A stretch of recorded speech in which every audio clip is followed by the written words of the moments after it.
All right, here's another video. I'm going to demonstrate the sandbag squat as I know it. I'll demonstrate a couple different versions of it. Sorry about the noise in the background. The washing machine's going. You'll just have to deal with that. So I learned this from StrongFit years ago, probably 4 or 5 years ago, and it was amazing. There are a lot of different variations of the squat that you can do with a bar, with a bag, with all that stuff. But with a bag, there are multiple variations of the same thing that you can do. You can try to stay super straight up and down and get as deep as possible into the squat and come back up. You can lean forward, kind of like as if it were a low bar back squat, where you'd have the bar a little bit lower and you'd lean a bit forward. And it will limit your range of motion in the depth of the squat. As you increase your range of motion in the hamstrings and the obliques and glutes, you'll be able to get a little bit farther down in that. And then there's, of course, you can do like a halfway in between that, where it's not going to your low back and your quads and your obliques are still on, and that's as you increase the range of motion in your obliques and your glutes and the supporting muscles for this movement. The reason I love the sandbag squat so much is because it doesn't just involve, and the bar squat shouldn't just involve the lower body, but the sandbag squat forces you to turn on the pecs. It forces you to use the teres major. It forces you to use the biceps, and it gets the lats involved a lot more. Obviously the obliques are involved.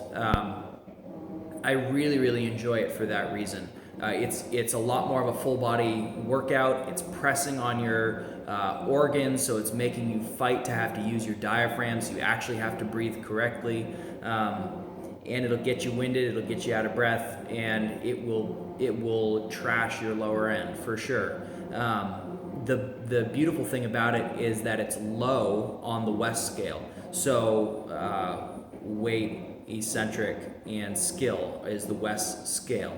And what you want is you want to be able to increase the weight, lower the eccentric, and lower the skill, right? So one can be high, but the others can't be, if that makes sense. That way, what happens is when you do tons and tons of sandbag squats, you can get sore if you do enough of them, that's true. But mostly you will be very tired. You'll be extremely tired. The skill level of this is significantly lower than a back squat or a front squat or another kind of squat that you would work on, because the bag is going to take you where it wants you to go, basically. And if you fight that, you will find out really soon that that was the wrong thing to do. Anyway, I'm going to demonstrate this with the 140-pound bag because it's light enough that I can demonstrate and talk and all that stuff. But you can do bag squats from all the way down to the lightest bag or a D-ball or whatever, 30 pounds, 40 pounds, 60 pounds, whatever you're going to do, all the way up to their biggest bag and heavier. He has great demonstration videos on how to overload their biggest bag, which is the 280-pound bag, by putting in a piece of PVC and sliding 5-pound plates down in there in the sand, then covering it with sand so you know that you have a 300-pound bag or a 350-pound bag. I have the 280-pound bag. I overfilled it because I figured the sand would dry. It dried, but it didn't lose that much weight. So it's about 289, 290 pounds, and it is formidable. With a shorter range of motion and a little more lean forward, kind of like a deadlift, hinging deadlift style, I can get about 13 to 15 reps with neoprene on, which makes me fight harder. With a little bit fuller range of motion, staying a little more upright, not going to my low back, but staying a little more upright than that, I can get sets of 5 and 7 pretty easily. It's pretty heavy for me. And again, what comes into play with that is your grip strength. You're wrapped around the bag and you have your hand gripping the other wrist like this. And for me, this used to be my strong way of doing this, but my right arm is longer than my left arm. So what this ends up doing is it ends up shifting everything over this way, so I'm doing a twisting motion. So if I grab this way instead, it's weaker because my left forearm is weaker than my right forearm, but it's going to do a couple of things for me. It's going to strengthen up my grip on this side, and it's going to straighten me out because this right arm is going to come around this way. It's a little bit longer anyway, so it'll wrap around. So I'll start to work the stuff that's been out of balance, the low back on this side, the oblique on this side, and the glute. I definitely noticed that the last time I used the heavy sandbag to do that. Anyway, let's get into the demonstration of this. I will try to talk while I'm doing this. Again, sorry about the spotlight overhead. That's what I got for lighting. This is my garage. So with this bag, we'll start with how to lap the sandbag, and then we'll move on to, I'll do it from the side so you can actually see what's going on. So when you pick this bag up, if this bag is heavy for you, you need to be able to pick it up, right? So with a 280-pound bag, I leave it standing on end, and I get low around it, and I pick it up like a deadlift to my knees, and then from there I try and re-wrap around it and take it into a squat. It's very difficult to handle. The 140-pound bag all the way up to about the 220-pound bag, once you get strong enough, they're pretty straightforward to lap. I'll demonstrate the lap. Julian has a video on Strong Fit over on YouTube about lapping sandbags. He goes through it pretty clearly, so you can go watch that as well. Yeah, so let's get into it. So to lap the sandbag, I stand with my feet on either side of it. I get my hands underneath of it like a stone. I lift up to my knees. I wrap my arms around, get my hands where I want them, and then I stand up. So you can see now I'm a little bit bent forward as the bag is starting to pull me forward. I accentuate that a little bit more just to do that, and then I just squat down and up.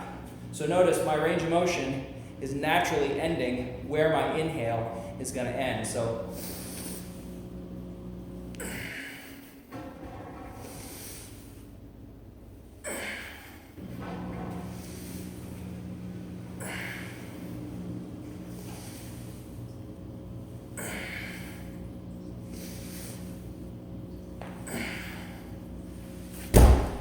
now, the way I'm doing that is I'm not standing up all the way at the top, because when you go past a certain point, the low back is going to take over. It's going to pull you open. So you'll switch to ET.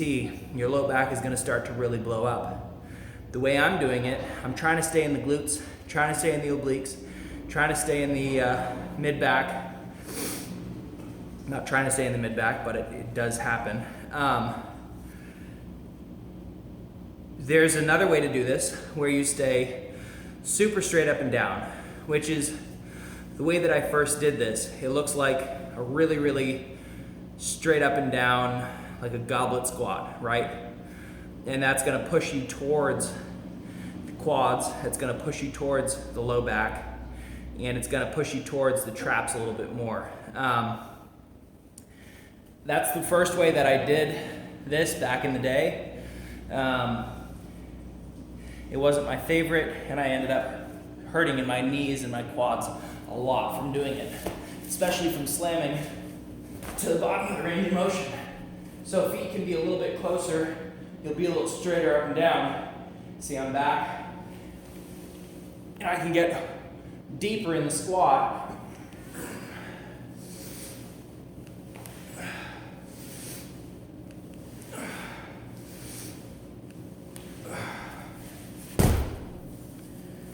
So I can feel my low back just from doing 4 or 5 reps like that. I can feel my low back working. Not really what I want, not really what I'm looking for. I did that for years and years and years. I need help with hinging. I need help with that, so that's what I'm working on there. As far as foot placement in the squat, the sandbag will dictate that. it'll be pretty wide comparatively to what, if you're a CrossFitter, you may want a closer stance, you may like a closer stance.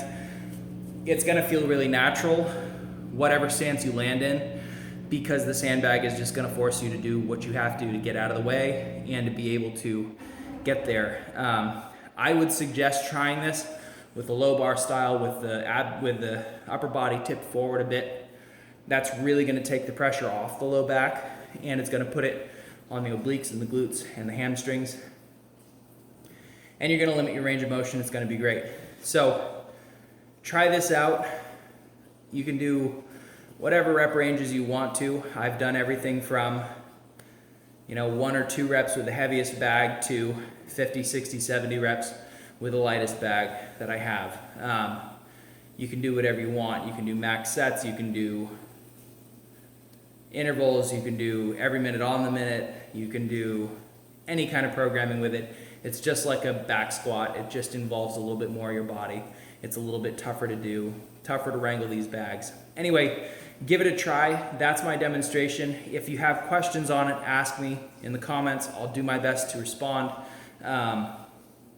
Yeah, and get after it. We'll do it.